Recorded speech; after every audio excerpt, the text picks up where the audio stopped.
প্রিয় গাইস, আসসালামু আলাইকুম। সবাই কেমন আছেন? আশা করি সবাই ভালোই আছেন। আজকে মূলত আবারও নিয়ে আসলাম যে চট্টগ্রামের সেই পতেঙ্গা সমুদ্র সৈকতে আপনাদেরকে আনন্দ দেওয়ার জন্য।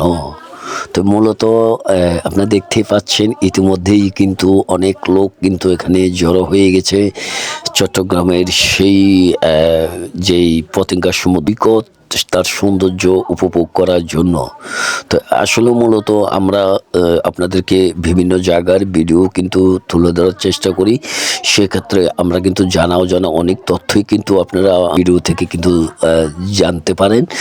আর মূলত আরেকটা কথা হচ্ছে যে আপনারা এই ভিডিওগুলো আসলে শেয়ার করে, যদি ভালো লাগে শেয়ার করে অবশ্যই আপনার টাইমলাইনে রেখে দিবেন। হয়তো কখন ঠিকানাটা প্রয়োজনে পড়তে পারে, কীভাবে চট্টগ্রামের পতেঙ্গা সমুদ্র সৈকতে আপনারা আসবেন।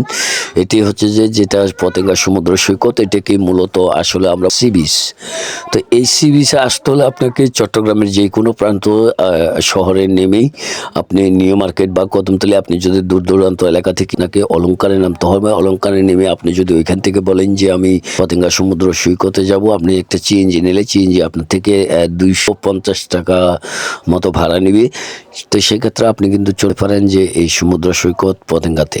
তো এই পতেঙ্গাতে কিন্তু দিনে কিন্তু হাজারো মানুষের সমাগম ঘটে থাকে এই সৌন্দর্য উপভোগ করানো। আর আরেকটা কথা হচ্ছে যে যারা আসলে টাকা খরচ করে আমরা কক্সবাজার থেকেও কিন্তু মূলত এটা কিন্তু অতুলনীয় একটা সুন্দর এই পতেঙ্গা সমুদ্র সৈকত, অনেকটাই সৌন্দর্য।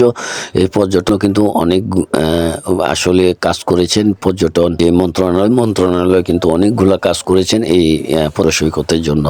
তো আরেকটা বিষয় হচ্ছে যে আমরা এখানে আসলে যারা ফ্যামিলিগতভাবে ঘুরতে আসি বা বেড়াইতে আসি, তাদের এখানে আসলে আসলে আপনার মন কিন্তু ভালতার উপর দিয়ে কিন্তু দেখবেন যে আপনার মাথার উপর দিয়ে কিন্তু উঠতেছে এবং কি বিমান নামতেছে।